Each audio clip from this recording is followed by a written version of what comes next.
interesting cards. Did you know that? Yes, if you ever have a birthday, tell Dennis in advance and ask him for a nice birthday card. You'll be shocked by what you get. Okay, with that, Dennis, go right ahead. That's all I have. That's the most important introduction. Anyway, thanks for coming. Apparently I screwed up. I know last week was Thanksgiving, but I screwed up with the Halloween and Christmas. So I was supposed to give last month. But sorry, I screwed up a little bit. Anyway, this is a new area to me, and I hope we open it. I'm still working on how to structure this in a more nice way, and I need your help. So anybody can help, please send me your email about what you think about today's talk. Lots of things, pieces, I want to put them together somehow. This is related to something called data engineering, data technology, data science, whatever is associated with that. Hopefully you learn something. So we have a journal called Journal of Data Science since 2002, if I didn't realize. My name is somewhere there. I'm sure that we are associated for that for a long time. This is before the data science became popular. That's journals data. So, the ghost data, I'll tell you what it is. I'll propose some initial research idea, but that's not what my purpose. My purpose here is hopefully can help me to structurize a new area for this field. So it's natural, it's real data. Okay? And just, you cannot see it. So we need to learn how to handle the ghost data and how to put it work and how to model it when data you cannot see. Alright? So like any movie, you're going to start in with some commercial, right? So let me start with some commercial first. The only thing I want to tell you, there's a course called 597 the next semester. This is originally I agreed Murray to give this talk because I want to make the advertisement about. And unfortunately, last few months I decided to get more studying ghost data, so I didn't do much about it. But anyway, if you're interested in this course, next semester 2:30, 3:45 downstairs for that course. I'll tell you roughly what data is supposed to collect randomly or systematic and what it is, and lots of things about course content. All right. That's too much. So this, if you asked me to give a talk last month, this would be the title, but I changed my mind last minute. So now the visual presentation. This is supposed to be a scary movie. There's scary talk. So I'm starting from here. All right, ghost data. Seriously, there's a movie called Sixth Sense. Oh yeah. And be quiet because it's very quiet.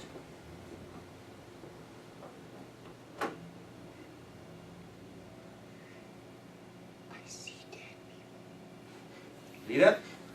You say, I see dead people, right? So common people have 5 senses. You can see, you can touch, taste, you can smell, you can touch. This poor kid, somehow he can see something more than that, the 6th sense. And Bruce Wallace in this movie is trying to be a doctor, children doctor, helping children how to handle that. And the question I have is, this kid can see something you can't see. Now imagine if you get data, you can see other people cannot see. Can you do something about it? And don't be scary, because you could be, I'm trying to be Bruce Wallace to help you go through the process. We're the ones saying that that's We'll find out. So there's a theory about 6th sense. It's about frequency. Human beings suppose this window. Between this window, you can see lots very well, and that's common sense. But outside the window is there. But since the frequency communicate with you, you cannot see it. But for some people, this funny kid, for example, is spectrum a little bit wider. They see these things you can't see. You got that? All right? So our job here, our job here is how to tune our frequency so that we can see something, some data, some analysis you can't see. That's the idea. Are we there yet? Somehow? All right? For example, bacteria is there everywhere, right? You can't see it until this thing called microscope, right? So after you invent microscope, you see bacteria. It's right there, all over the place. So our job here is can we develop some methodology, statistical particular, that improve our seeing somehow, all right? Or I call it a statistical microscope, for example. All right? And that's basically the idea. That's idea number 1. There's lots of devices now, they try to collect more data you ever not able to see before, in particular medical school. There are lots of data like that. I'll come back to that. So the goal here is I can analyze and see data that you can't see. Can you improve that and how? And that's the general idea. So that's what I showed you, how to handle that, how to model that, and how to put it work. So there's some example about ghost data. What type of ghost data we are talking about? First type of ghost data is virtual reality. All right? There's no data there, but if you see it, you got data. You need to decide what to see though, right? And I'll tell you more about virtual reality. There's something called missing data. The data should be there, but it wasn't. There's something called informative missing. Missing non-random in some way. All right, and I will say something about that. There's something called pretend data. Data we make it up, and you're quite curious about why people do that. I'll show you lots of things about that. Such as here, there's lots of computationality, data after massage in some way. All right, and there's something called simulation data. You try to answer what if. Data is not there. They're going to create it. All right, there's highly sparsy data. All right, most of zero. Very, very small portion have data. All right, the percentage is almost zero. Okay? Second movie I will talk about Sherlock Holmes. All right? So, somebody get killed. Somebody get killed. They come to take a look. The neighbor didn't hear anything at all in the midnight.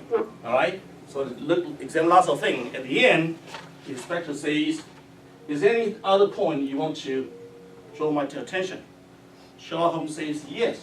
To my curious, the dog in the nighttime, the dog did not bark in the midtime. No data, zero. All right?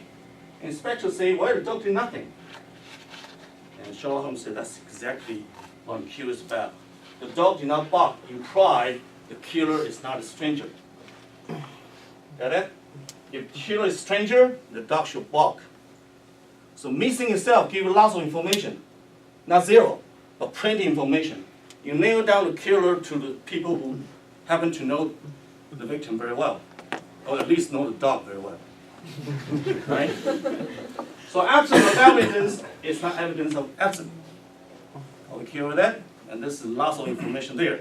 This is not a type of ghost data. It's not there, but this not there provides lots of information. We need to analyze this somehow. Okay? So the best clue is not, this is from Sherlock Holmes, not always what you see, but what you didn't see. That's probably another type of ghost data. But you actually saw that the dog didn't bark, right? Yes, yeah. I did see the dog, yeah. You heard. That's all. You heard. All right, good. You see the dog, yeah. Well, part of the cat is there as well, but anyway. All right, so missing value can be most predictive in some way. So that's one type of ghost data we are dealing with, missing data. All right? So absent of expected fact, that's what we talk about missing, but some sort of missing, not a random missing, but some kind of missing. And expect means either some model base, some function base. Absent, that's data base, right? When those two things marry together, you might be able to do something about it, and that's the general idea. So this is, I'm not the first one to talk about that. The first one to talk about this, that's not Don Rubin, you probably know that. That's the other guy sitting there, right? So Don Rubin in 1972, they talk about missing non-random. Okay, he went to the EM algorithm. And that will be a special issue coming next year in statistics of how whole thing contribute to missing non-random. And anybody interested in that, you can take a look over there. When data is missing but non-random. Right? Third movie I want to talk about is called Age of Tomorrow. I'm not sure you saw the movie. But Tom Cruise over there, he was soldier in the battlefield.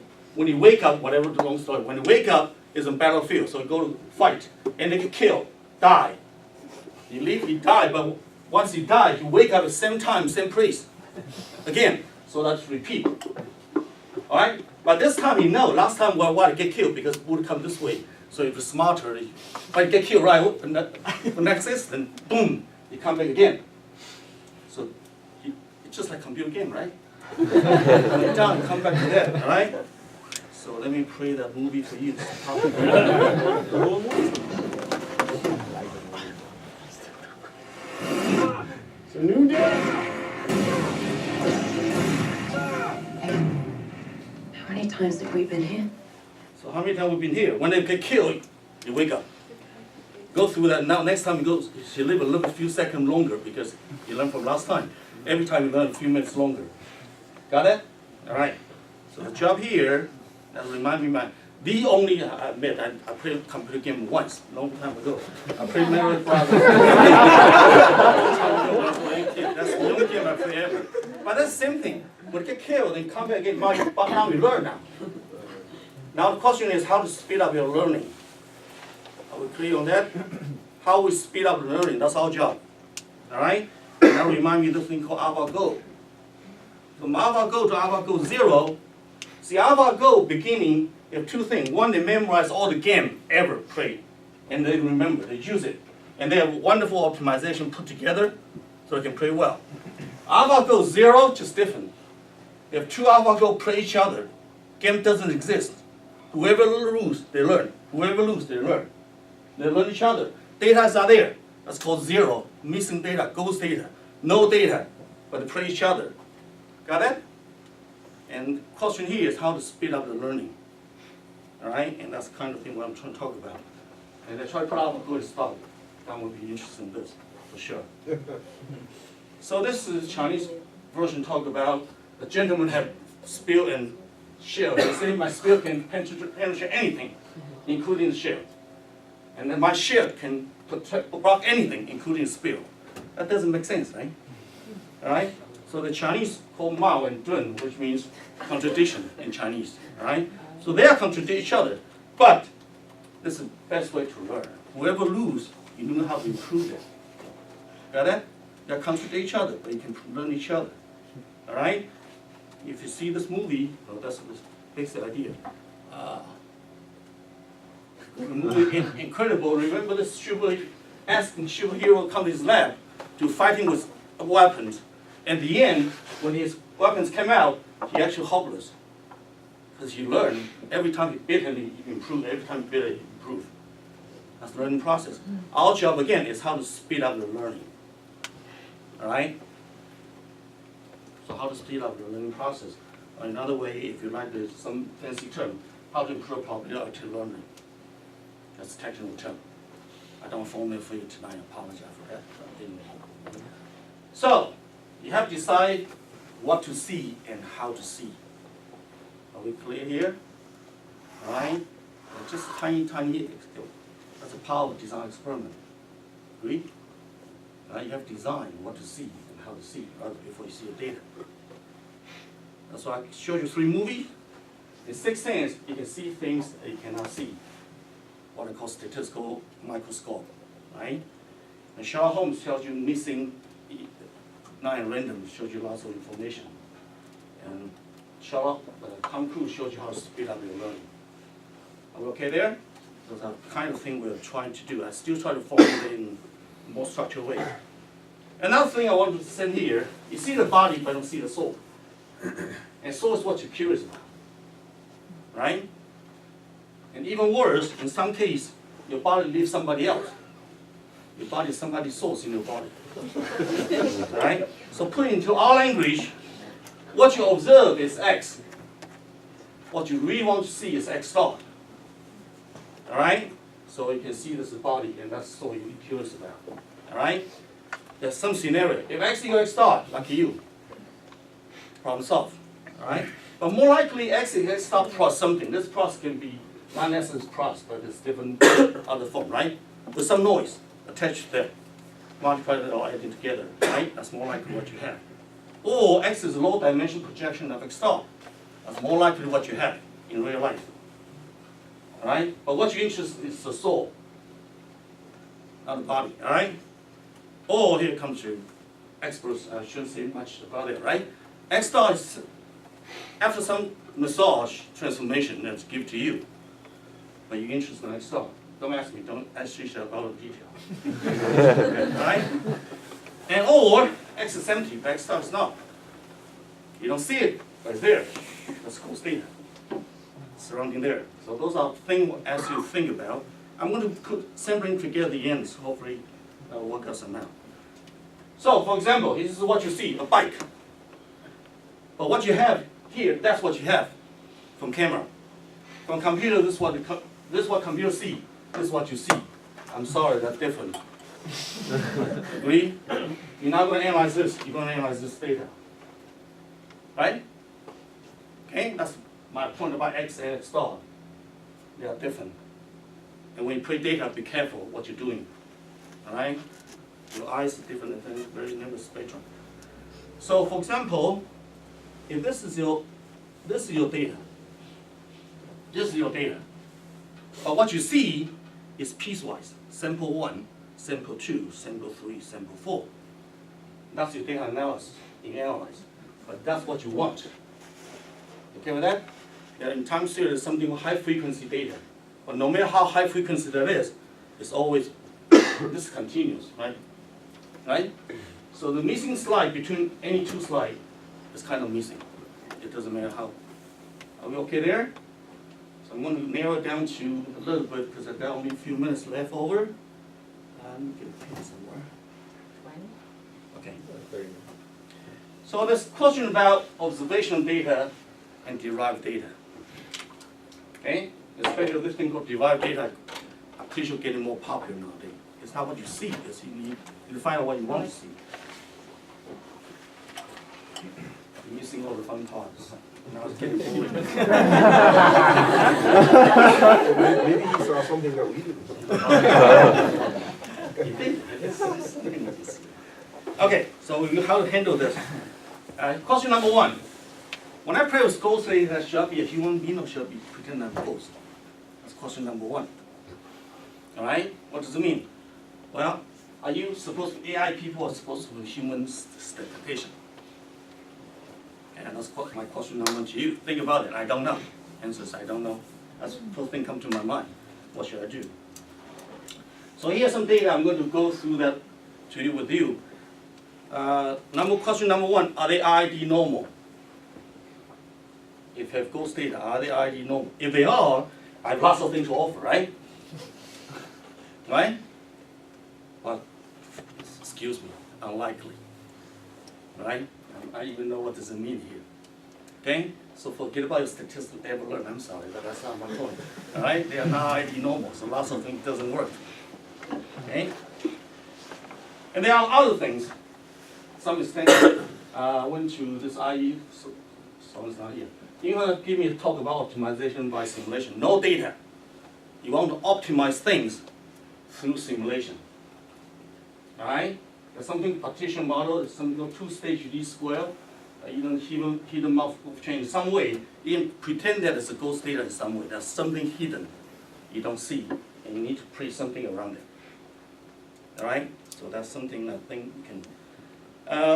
I'm working a long time in industry statistics. In industry statistics, especially some IE frame right here, we focus on design experiment reliability and control chart. In design experiment, it's clear, right? You decide what to see, and that's precisely what design experiment means, right? You have to find out what's the most efficient way to collect your information. Reliability is my lifetime data, more like survival analysis. Funny thing is, we analyze the death, but we're interested in life. Realize it? Right? We analyze the data failure rate for people who die, but what you interest in those people still alive. They're different populations, sorry, they're different. Alright? So there's a long story, which I don't have time for that. Remember the story about during World War II, story from George Box to me. The UK fried airplane to bomb Germany. And where Germany, did you have a story before? Should I repeat that? Well, UK fried airplane to bomb Germany. But the technology is not too well, so they have machine gun, that's all they have. So flight cannot be too low, cannot be too high. Too low, you get hit. Too high, the target is not very accurate, right? But some will crash, some will flying back. And they try to improve how to improve that. So as an airplane, I'm not good at drawing, but suppose that's an airplane. Right? Ghost, let's say. So when they're coming back, they try to put a piece of metal to protect airplane. The piece of metal cannot be too large, it's too heavy. Cannot be too small, so they have ideal size, so they can protect it. Now the question is where to put the piece of metal. where shall put a piece of metal? So they get all airplane get a histogram, so-called histogram. Some airplane get hit right here, when they're coming back. Some airplane get hit right here, right there. So they have a histogram about that. And then try to put a piece of metal on the airplane that most frequently get hit. Right? Right before they say wait, you should put a piece of metal on places that did not get hit. That's right. Because those airplanes didn't come back. That's right. You get it? All right? Yeah. So you get hit, it's still flying back. It's those places when you hit didn't come back that you worry about. That's precisely what this means. Right? You analyze death by the influence on the life. Got it? So your thinking need to twist a little bit. All right? And for control chart, your job is how to monitor ghost data. And that's something we recommend. Something called ghost hunting in TV. Go take a look. They try to hunting ghosts through monitor, actually. Go there, you can find it. So that's about 2 cents I have about our economic. Dan is here. I didn't realize he'll be here. It's genius, so no question, right? I wish. So what goes on in economic? Of course, the thing called invisible hand, right? That's ghost, right? And economic, most of economics are one hand, but most of economics are two hands. They're on one hand and on the other hand. They always have two hands. Right? So if that's something, the statistician will tell you it's A. So statistician will tell you it's probably 95% is A. With economics, it tells you it's A, but on the other hand, on one hand it's A. On the other hand, it's could be A company. Right? And that's when President Truman tells you, give me a one-hand economics. Every economics say on one hand, on the other hand. So they can lose. They tell you both. That's right. Right? So that's invisible. Right? That's ghost money. This thing called Bitcoin. I'm not sure you know that. That's ghost money. It's not there. All right? In 2006, when it first invented, $1 is about 1,000 Bitcoin. Last night, when I take a look, $1, 1 Bitcoin is 10,000 US. Last night. Think about the. Are you going to buy that? I don't know. Well, on one hand, you should get it. On the other hand.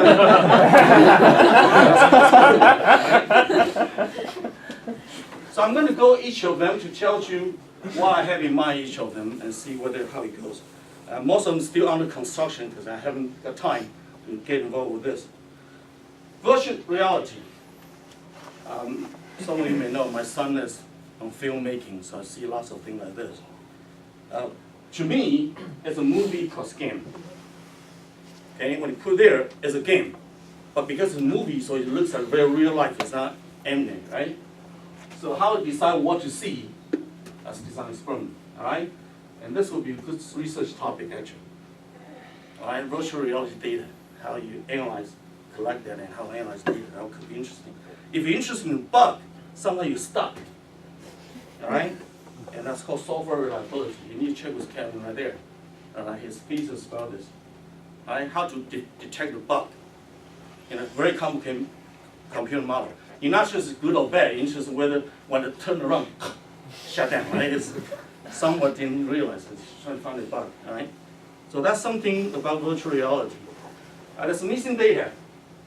There's something in medical. There's something called missing information present. Should not be there. They show up. Should be there. They missing.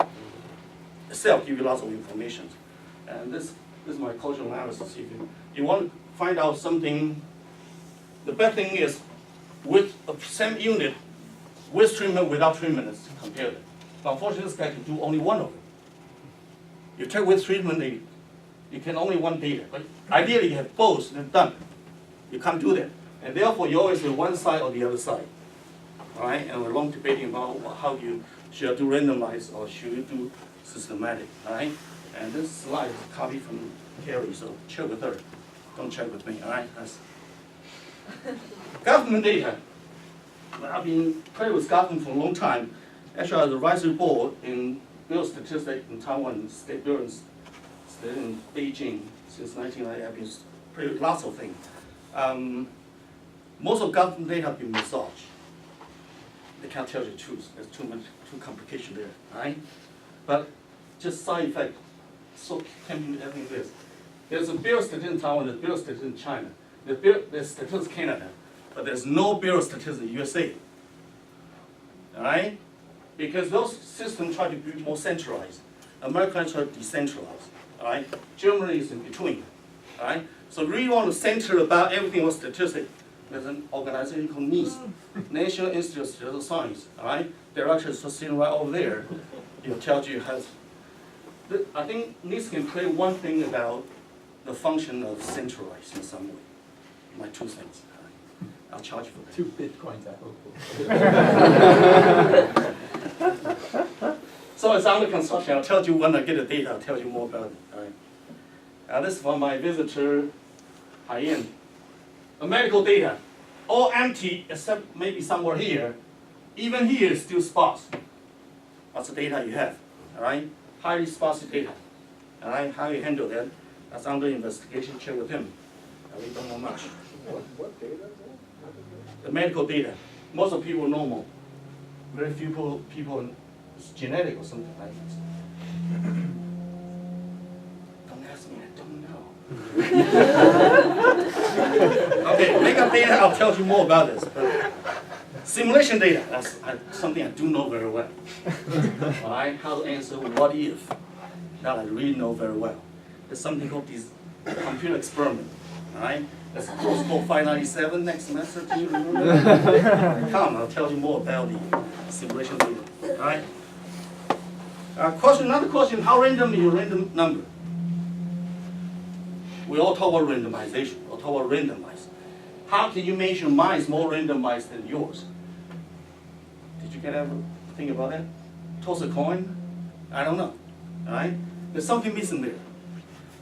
Many years ago, about 20 years ago, I'm not sure you know the bingo game. Well, everybody get a car and decide what shape, a V shape, a cross, or maybe a T. Right here. A T shape, right? If you decide a T shape, then we care what its number. Every time you end up all the number in T, bingo, you get a prize. Okay with that? All right. How to do that randomly? Well, about 20 years ago in Taiwan when I visited there, we asked students to put number 1 to 25 into this piece of paper. All right? And how randomized it could be. It should be randomized, right? But it turned out, those people are training in engineering and science, always systematic. When they feel this too large, they put smaller there. They all try to keep balance, even this randomized. But people from our school, from humanity, they have no idea about numbers. They are very random. That's how people find out. It's really interesting because you don't feel that way, but that's the reality, all right? And how to do that systematic? Well, this is what systematic try to do. What they say? They say every row is 34. Every column is add up 34. Every 2 diagonals is 34. Every 4 corners 34. Center is 34.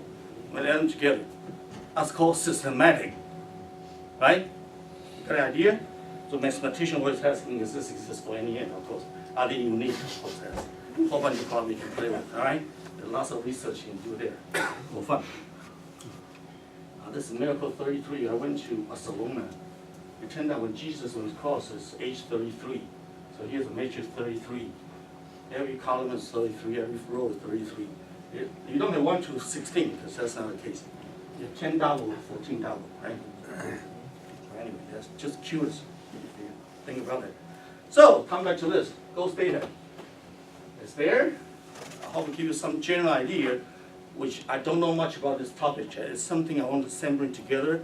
Hope you get your help. Any idea you have, let me know.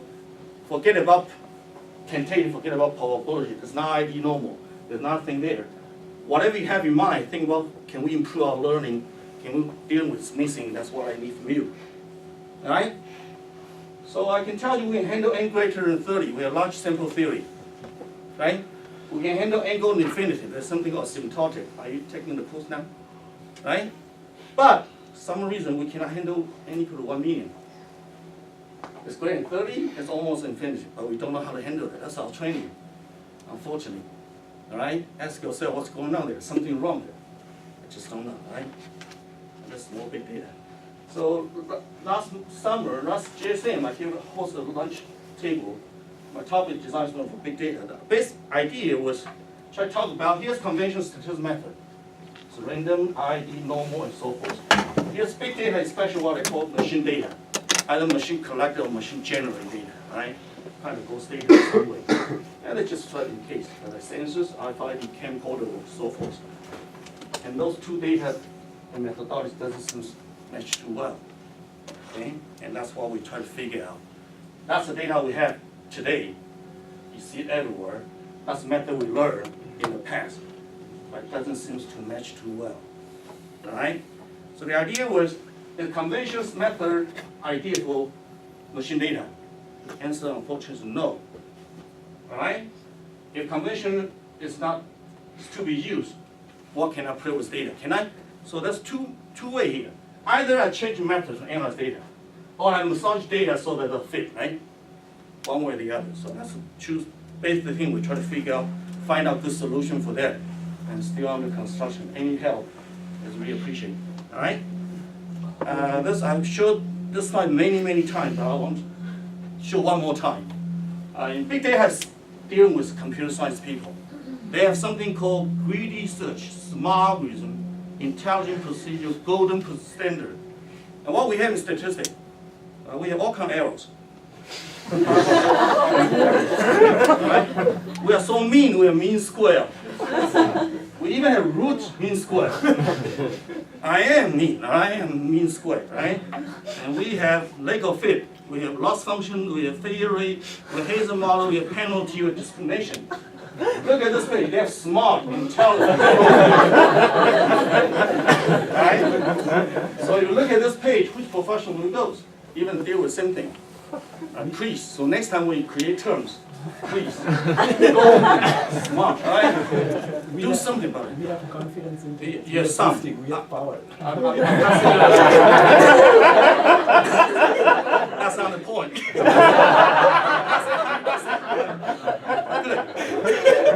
The confidence with power, yeah, I agree with it. But most of the terms, so we try to minimize all the time, they try to maximize all the time. Optimal design. That's something I can talk to. I'm pretty good about it. Yeah. This year I was panelists about debating optimal design and classical non-optimal design, whatever it means. And I prepared my lecture, my departure when I was in business school. My department chair stopped by and said, Dennis, what are you doing? I say I'll try to debating optimal versus non-optimal design. He said, if I were you, I don't know nothing about design, but if I were you, I'll do with optimal. It's a good term. Okay, so we're not quite done there. We have, if you go to Apple, they'll tell you one more thing. What the thing is, remember the course? All right. Come back again, I'll finish. If you go there, there's a book called Bad Science. It tells you about 12 reasons why science is bad. By putting them together, the conclusion is the bad design. You didn't collect the right data you have. All right? Yeah, that's the wrong thing. And it was, time for me, I'll say something about optimal design, but don't think I have time for that. I'd like to hear what you had. So skip optimal design things. Time, right? Good. No, The we most had important time. thing. Right. Yes. I agree. So here's the linear model we have. All right? Here's a model, here's a linear model looks like. And here's a least square estimate, here's whatever. All right? Now, up to this point. Suppose you have power to control x. You have power to control x. What x should be? Well, there's something you cannot do about it. You want this number to be small, right? All right? You want this to be small, and that's given by God. The only job you can do is estimate. You can't do much about it. So to make it small, you want it to be like this small, right? But inverse is a little troublesome. So I want to maximize, on this small means I want to maximize this. Got it? That's maybe optimal design. So I make x transpose x larger. And size is k by k. Size is not small. Size is fixed. So what do you mean by small? Well, human beings only limit to things, right? You put this eigenvalue and put together is determined. When add together is traced. There's only a few things you can do about it, right? So this is information metric. So in general, what you optimize try to do, in general, what you try to do is find out. I'm using that slide. In general, given the model, if I know the model, I find the information matrix. And then optimal design is trying to maximize your information metric, period. Right? For linear model, it's simple, because linear information metric transpose X. For nonlinear, it becomes trouble, because for nonlinear information metric involved with unknown parameter. You want to estimate that, but you don't know what that is. Alright? But to pay, that's basic idea. To get paper published, I've been talking to people, I got 200 publications, got a reason for that. You want to put it in continual case, because wow, idea is the same. Right? Yes, So in your previous slide, so you're trying to actually maximize one of those criteria. one. One of them. One of One. them. One of them. One of them. But then. But in But still that's a hard there's something problem. called equivalence theory. Under some condition, they are equivalent. It doesn't matter which one you optimize. But still that's, okay, two questions. First one, that's a hard problem, right? That's hard Because- problem. Here's an expert here. No, because you have like a rank constraint on M. Well, in our case, typically we play with two levels. So Xij is +1 or -1. So class is limited. The candidate set is very small. Two questions. Yeah, the second question is, I mean, so you're saying You're you want, supposed, you want to give comment rather than questions. So the data is given to you. Now you are saying. I don't have data. No, no, no. I don't data. This comes before data. Design comes before data. And that's why the wonderful speaker yesterday, if you went there, is excellent, great speaker. He said data is real, model is not real. I'm trying to tell you today, even data can be not real. Nothing is real. So, that's my conclusion. Hopefully, in the future, the life and death, the real and ghost can live happily ever after, as every chapter should be. All right? So that's my last slide. Let me conclude when Charles Darwin says, it's not the strongest species that survive, nor the most intelligent, but the one most responsive to change. All right? And I think it's only species, even for profession, even for business. And I think statistics come to a point, you need to make some change. All right? ID normal doesn't work too much. All right? For those people in my class, you know, I really don't like ID normal. System doesn't not real for this one. Okay, that's all right. So anybody comes to my talk, you know what was that? Today I can't take that example in my class. So anybody come to my talk last two that's all the same. It's, until this point, is there any question at all? Send me $500. I'll tell you the answer. Here's my email just in case you need it. I need your help. Again, the whole thing about ghost data to me is new. I've been spending about a couple of months about this. I try to make it more structuralized and search some potential research problem in this area. There are few I can tell you precisely what I need, but to make a big field, I need your input. All right. So let me stop here. Thank you so much for coming. I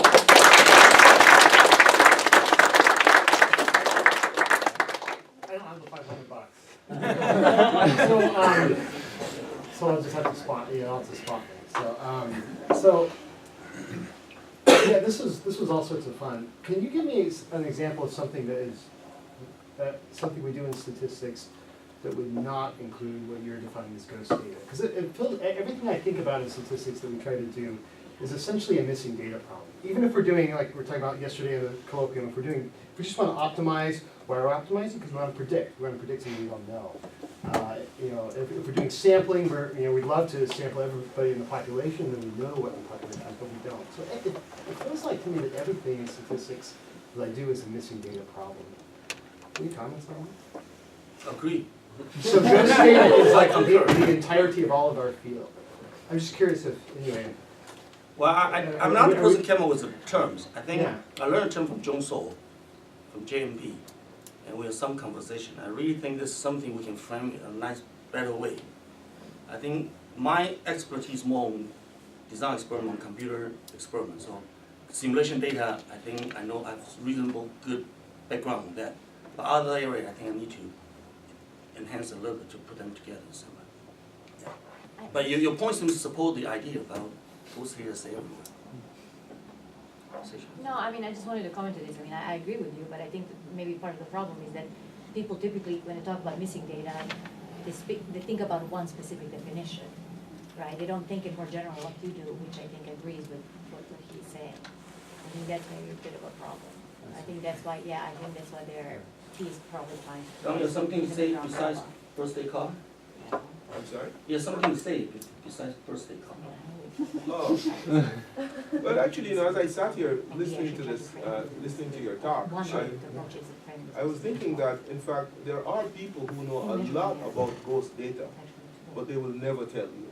And I'll tell you who they are. I can tell you who they are. I can tell you who they are.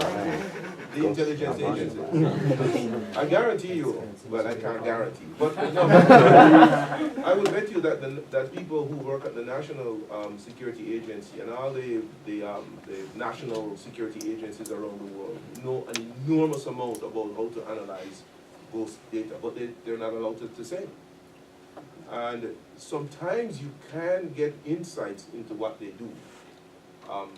For example, you know, I will let one out. I don't really want to, but I know a little bit. I've followed some of what they do. But for example, hidden markup models. My advice to every student here is that you should take a course. You should read a book on hidden markup models before you graduate. Every semester, some student comes to my office and says, I noticed you've written some papers on finance, and I want to write a thesis on financial engineering because I want to make money in the stock market. And I said to them, well, how are you going to do this? And they said, well, I want to use maximum likelihood and Bayesian methods and blah, blah, blah. And I just start laughing. Because the data you need to make money in the stock market is hidden. It's ghost data. And maybe I should give a talk in fact, maybe I should give a talk in the SMAC seminar next semester to tell you some personal experiences of what happened to me when I tried to use standard statistical methods. I lost $25,000. Yeah, that happened in the, you know, luckily I was married to a woman. 5,000? What? You took 5,000 and No, the worst part is I put the 25K in, and it took 3 years before I realized that I lost it. I was so stupid.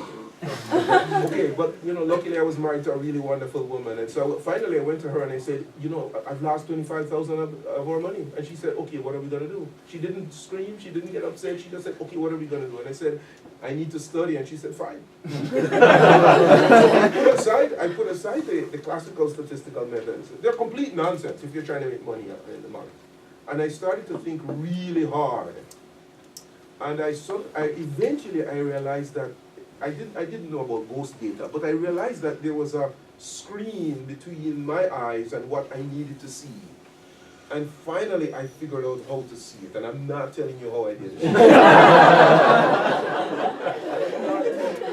$1,000 for a question. his name is Jim, right?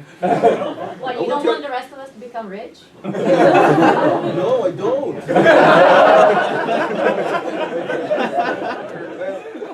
But finally, Oh, I don't want to hear that. Next. Hold on, let me finish this. So finally, when I figured out what I needed to see, I said, my God. And I started, and you know, the first time I applied it, I've told Jim, I'm embarrassed to tell you how much money I made. I mean, it was not only that I made an insane amount of money, I paid almost no taxes. Oh, that is genius. Yeah, but no, really, this is a very interesting point. This business of ghost data, and you made a point early on. We don't even know what we need to see. Right. Yes. Yeah, we don't even know. I mean, how do you know, Bitcoin? What do we need? Where is it? By the way, it's gonna crash.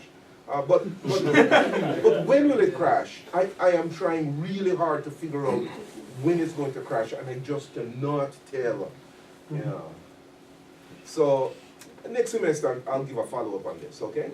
Okay. Whoever give a talk next time, charge him for talking. No. You got money, right? No. Well, actually I started giving it away because I don't need it anymore. Yes. Some of the different categories that you're listing or thinking about different categories.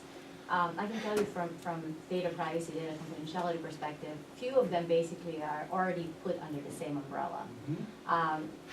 The one where you say you add the noise versus you're transforming it, there's a very nice formulation that basically captures both of them. And so, I mean, I'm happy But to you give you references to talk about. I have to know what, right?